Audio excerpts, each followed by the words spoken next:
Hi, welcome back to davesfedoragamers. Today we're playing Dead Frontier Outbreak. It looked like a pretty cool game, so I wanted to record myself playing it. So here we go. It started as a normal day, just like any other. It always I does. took a shower and grabbed a quick cup of coffee before heading out of the front door and waving goodbye to my loving wife. Can't forget I that jumped coffee. on board the bus, sat down, turned on my MP3 player, and promptly entered my usual daydream state. I mean, God forbid you have an I iPod. finally arrived at my office building, headed up the 10th floor, and sat down at my desk to see a huge pile of paperwork. Damn it! I sighed and got started. A scream coming from down the hall broke my concentration. I considered going to see what it was, but the thought quickly passed. Probably Why? just another hysterical secretary overreacting to a spider. Oh yes, you know how many Before I times started hysterical getting back to work, secretaries something react else over a caught my spider. attention. I peered out the window into the street below, and to my astonishment, saw a scene of utter chaos. Oh my God! People fighting, even Oh, killing no. each other for seemingly Oh no no! reason. Oh no! By this time, some of my coworkers had gotten up from their desks and joined me in staring out the window. Oh boy. Alright, here's where we have to choose what you want to do. Turn on the radio built into my cell phone, go down the hall, look at the TV in the common room, sit back and continue my work, go grab another cup of coffee. I should probably try to survive. TV common room. The common room was crowded with coworkers, and I could barely see or hear anything with all the commotion. I only managed to pick out the phrases psychovirus and destroy the brain. At this point, I felt myself entering a state of mild shock. It was obvious that whatever was going on was serious, and that a significant percentage of the population were going to be killed or wounded over the course of the next few days.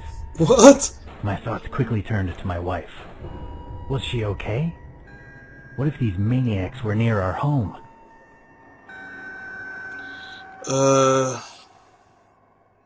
Go home and see if The she's phone okay. lines would most likely be overwhelmed, so I decided not to waste time by calling. I headed straight home. Alright. I began to make my way through a series of corridors that lead to the elevator.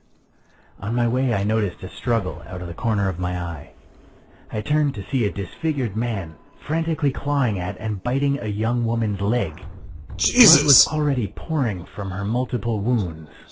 The woman cried out for me to help her. Leave the woman to her doom. Oh God, so mean. What we're I doing. continued down the hallway, ignoring the woman's cries for help. Oh, She would Jesus. have been infected, and it wasn't worth the risk. Oh God. I arrived at the elevator, but to my dismay, it seemed many other people had the same idea. I heard a ping, and the elevator doors slid open. In a split second, the large crowd of office staff pushed and shoved their way into the tiny metal box. Go to the stairs. Take the stairs, of Quickly course. made my way down the stairs to the ground floor.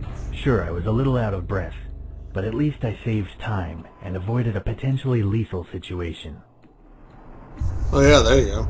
I eventually reached the ground floor and entered the lobby. The scene in front of me was one of extreme violence. The security team was desperately battling with a swarm of infected, and they appeared to be losing. I watched helplessly as a guard on the opposite side of the room was torn limb from limb. Gee. I noticed his gun lying on the floor just a few meters away from his dismembered corpse.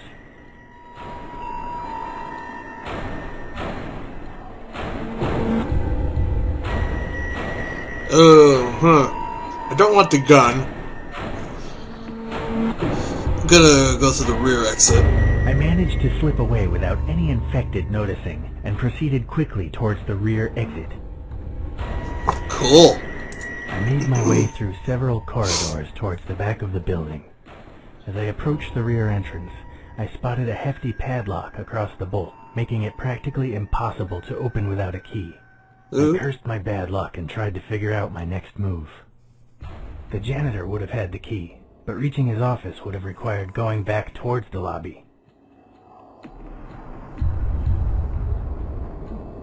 Search for a window and climb through. I realized that breaking the door down would be impossible, and that heading back would be too dangerous.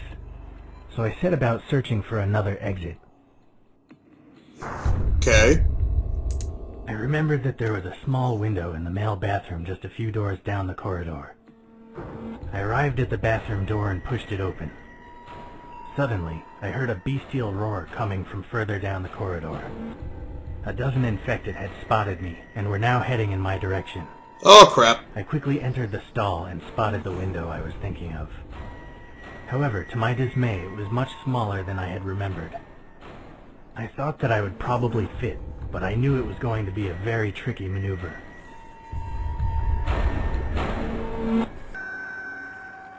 Flood the bathroom before trying the window. Sure. I grabbed a bundle of paper towels and began blocking the sinks. I turned on the taps and watched as water spilled all over the floor, creating a slick surface. Hearing the zombies approach, I immediately ran towards the window and began trying to squeeze through.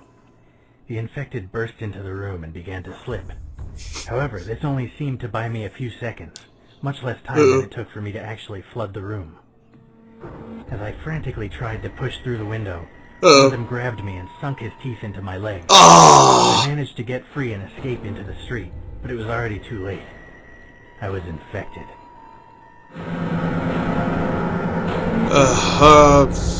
Crap. Go straight for the Not window. wanting to waste time, I set about trying to squeeze through the window. A few awkward movements and a lot of pain later, I managed to force my way into the street, escaping the infected with only a few seconds to spare. Ooh! Nice! I dropped from the window and landed on the pavement with a heavy thud. Looking up and down the quiet back street, I tried to decide what to do next. Eventually, I came to the conclusion that my best bet was to head to a main road and try to steal a vehicle or catch a lift. I jogged down the quiet street for a few hundred feet before stopping to catch my breath. It changed meters to Briefly, I feet. saw a little girl wandering aimlessly in the middle of the road. Ignore her. Completely. I realized that the girl was most likely infected, Yep. and therefore I decided to ignore her and continue down the street. Good idea. I eventually arrived at the main road. As I suspected, the scene wasn't pretty. In every direction I could see people either trying to fight or flee from the numerous infected. An array of dismembered corpses already littered the street. Oh, come on! I suddenly felt nauseous, and within a few moments I was vomiting my breakfast all over the pavement. I wiped my mouth with my sleeve and looked up to see a bus driving down the street. The number was the same as the one I usually took home. There appeared to be a lot of people on board already, but I thought I might be able to squeeze in.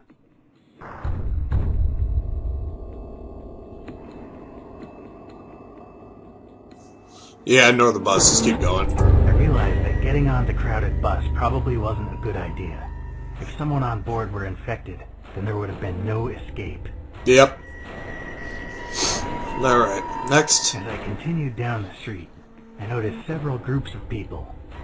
Just across the road was a group of men with rifles. They appeared to be having fun shooting the zombies rather than trying to escape. In the alley, I could just about see a group of teenage boys armed with a variety of makeshift melee weapons. A few meters from where I was standing, a paramedic and an armed police officer were helping a wounded man, and as I glanced over my shoulder, I saw a group of survivors from my office building, heading in the same direction. I decided that it was probably best to team up with other survivors. Oh, really? Alright, paramedic, police officer, group man. with the wounded man and began to help. Whilst the group has vital skills and are unlikely to leave you behind, they will be seriously injured by the wounded man, who may or may not turn out to be infected.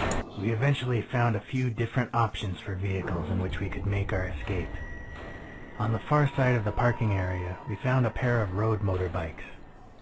Closer to us was a four-wheel drive all-terrain Jeep, a large freight truck, and a convertible sports car.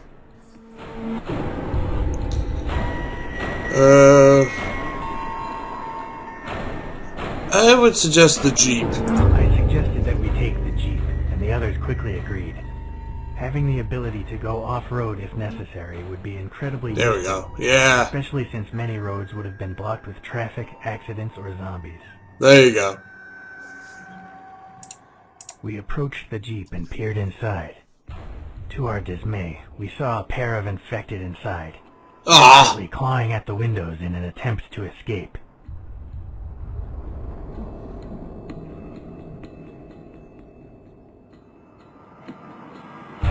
We opened the doors, reached inside the Jeep, and tried to pull the infected from the vehicle. As I dragged the rotting body onto the tarmac, I felt a sharp pain.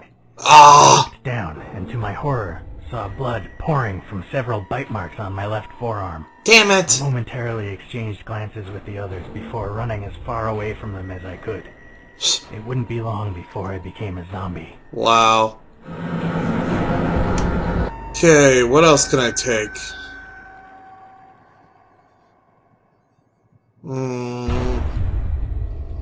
Motorbikes. I suggested that we take the motorbikes. The others didn't seem to like the idea, stating that maneuvering bikes between the infected could be tricky, with 2 or 3 riders wedged on each one. The rest of the group decided that we would take the Jeep. We approached the Jeep and peered inside. Alright.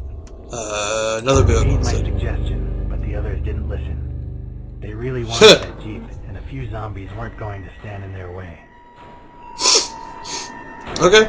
The others immediately flung open the doors and started trying to drag the zombies out. However, without my help, they were having serious trouble, and it seemed like they would most likely end up dead if I didn't intervene. Escape on one of the motorbikes. I headed towards the motorbike and didn't look back. I climbed aboard my chosen vehicle and sped away from the car park onto the main street. By then the roads were littered with bodies and car wreckages. It was all I could do to avoid them. Everywhere I looked, I could see only scenes of carnage. It seemed that those not already infected were fighting a losing battle. My thoughts quickly turned to my wife. I tried to tell myself that she would be okay, but that didn't stop the horrible feeling in the pit of my stomach. I knew I had to get home as soon as possible. In the distance, I could see a gas station with a few of the zombies on the forecourt. I quickly glanced down at the fuel gauge and saw that I only had about half a tank remaining. That should be fine.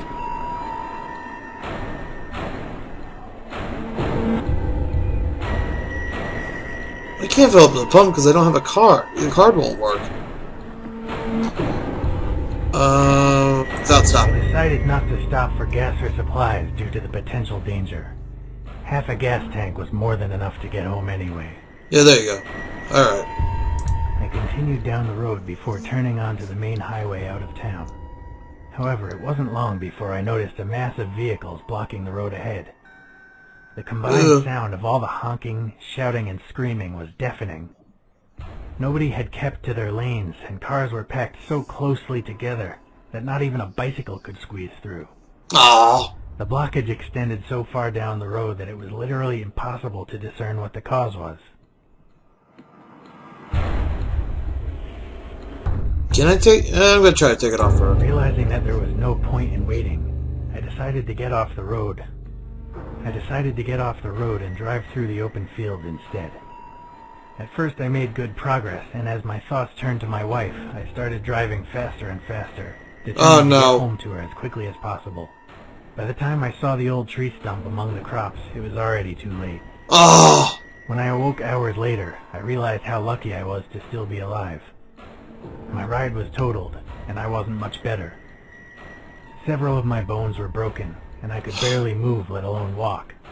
It wasn't long before one of the infected found me, and unable to defend myself, I was slowly eaten alive. Kidding me? Another route home. There was no point in waiting for the traffic to clear, and that without the Jeep, driving off the road was just too dangerous. I headed back the way I came and turned off the highway at the first exit. I soon found a safer, albeit less direct route home. Cool. As I sped down the disturbingly quiet back road, my mind began to wander. Without the distraction of imminent danger, I began to remember the horrific scenes I had witnessed just an hour ago. Yep. Images of mangled corpses flashed before my eyes. And All my the people head we began left to behind. spin. I swerved onto the wrong side of the road, just as another vehicle pulled out from a What? concealed entrance. I braked sharply, but it was too late to avoid a collision. Amazingly, I wasn't seriously injured, but my ride was badly damaged.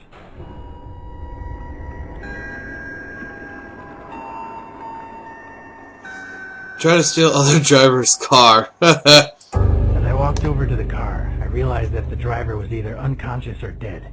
I didn't care which. I opened his door, removed his seatbelt, and dragged him out of the driver's seat, not noticing the deep bite marks on his arms and neck. Oh, come When I on. realized he was infected, he regained consciousness and sunk his teeth into my wrist. Come I on. was to escape and run off into the wood, but I succumbed to infection soon after. Carry on I foot. realized that without transport, I would have to walk the rest of the way home. Not wanting to waste any more precious time, I continued my journey on foot. Yay. After a half an hour of walking, I began to recognize my surroundings and knew that I would soon be home. There were several different routes I could take.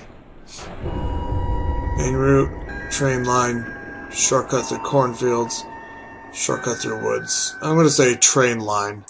I decided to get off the main road, as it would undoubtedly be dangerous in such a heavily populated area.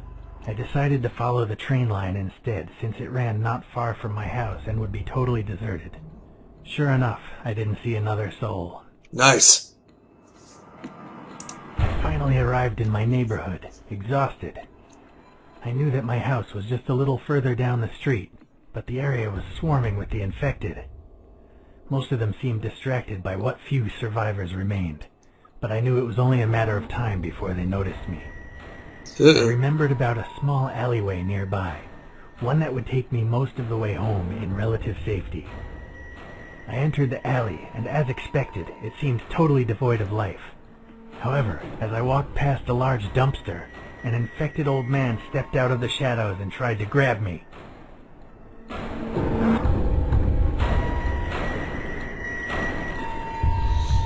Crap. Oh. Grab him by his... Let's do neck. I grabbed him by the neck, realizing that he'd be unable to bite me. I Ha! pushed him away as hard as I could, and he stumbled backward. Nice. I had bought myself valuable time, but it wouldn't take long for the creature to regain its balance and come at me again. I turned Okay. to run back the way I had came, only to see that another group of them had followed and were now blocking my retreat. Uh-oh. My only hope was to try and get past the lone infected.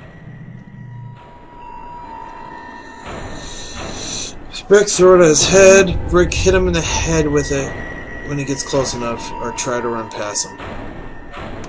Close enough. Grabbing a brick, I waited just long enough for the infected to get close before smashing it into his face. There was a sickening crack as his jawbone fractured and blood sprayed from his mouth. My former neighbor fell to the ground, and before he could get back up, I was able to run past. Nice. Former neighbor, you never said that before. This is an old man. I sped down the alley and back onto the street. When I looked over my shoulder, there was no sign of my pursuers. I could see Nice. my house now, just 100 feet or so away. My heart sank when I saw yet another group of infected wandering aimlessly between me and my goal. Damn it.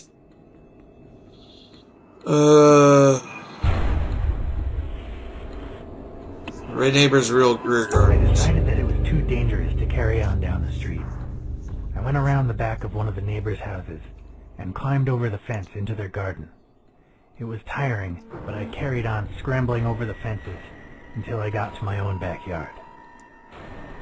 Nice. As I approached the house, I noticed the glass in the back door had been smashed and the door left slightly ajar. Oh, darn it. I was terrified for my wife's safety. Find a weapon in the shed. That whoever had broken into the house could still be in there, and without a weapon, I wouldn't be able to help my wife. Okay. I headed over to the shed and checked my pockets. Luckily, I still had my keys and was able to remove the padlock and open the door. Inside, there was a wide range of tools to choose from.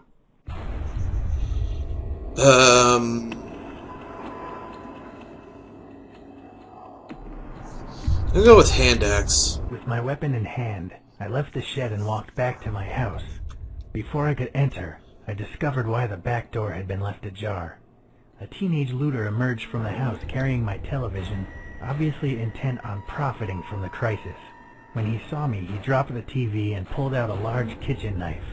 At that moment, I couldn't tell which one of us was more afraid. Oh boy. Let him go. I told the looter that I wasn't going to hurt him, and that he could take the TV and go. He didn't bother to pick it back up. Instead, he ran over to the nearby fence and climbed over into the neighbor's garden. Okay. Having dealt with the looter, I walked in through the back door. I was relieved to finally be safely indoors, but I couldn't rest yet. Not until I was certain my wife was okay. I don't think she'll be okay. Barricade the back door. Yes. I quickly shut the back door and locked it, then looked around for some furniture to wedge in front of it. It took me a few minutes to properly secure the entrance, but at least I knew nobody would be able to force their way in. Nice. I began searching the ground floor for my wife. As I came into the living room, I saw that John from next door was standing there. He had his back to me and was clearly oblivious to my presence. His shirt was covered in red stains.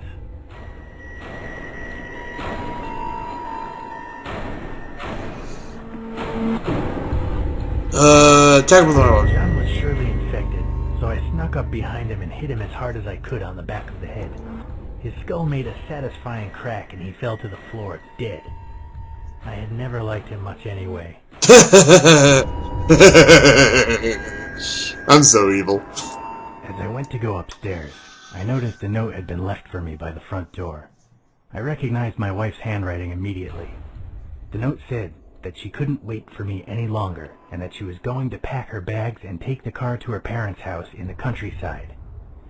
As I read the note, my heart sank. I prayed that she would be able to make it to her parents in one piece, but knowing how hard it had been for me to get here, I couldn't help but wonder if she was still alive. When I realized I may never see her again, I began to feel tears rolling down my cheek. Aww. Continue searching the house. I pulled myself together and resolved to keep searching. I needed to make sure the house was secure before planning my next move. Yep. As I climbed the stairs, I heard an odd shuffling noise coming from my bedroom. I didn't know if it was my wife, a looter, or another of the infected. I slowly pushed the door open and stepped inside. The scene that greeted me will haunt my nightmares for years to come. My beautiful wife was pinned on the floor, desperately trying to fight off one of the infected. Oh, She Jesus. could barely keep the creature at bay, and if I didn't act immediately, she would surely die.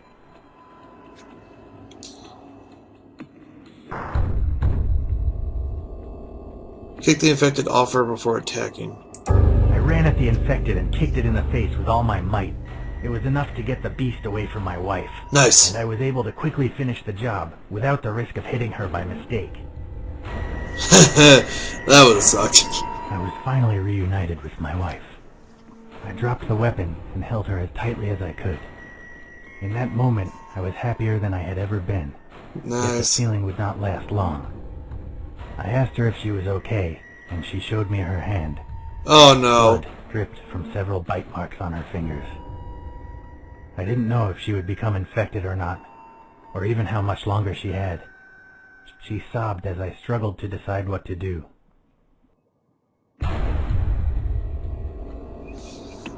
Cut her fingers and take her with you. I knew I had to do something and do Oh, it Jesus. quickly. Ugh. If I could stop the spread of the infection, I might just be able to save her life. We ran down to the kitchen, took a clean meat cleaver from the knife rack, and tied an improvised tourniquet around her wrist. Within seconds it was over, and I was carefully dressing the wounds with bandages from our first aid kit. I didn't know if she would survive or not, but at least now we had hope. Oh boy. My wife and I spent some time discussing what to do next.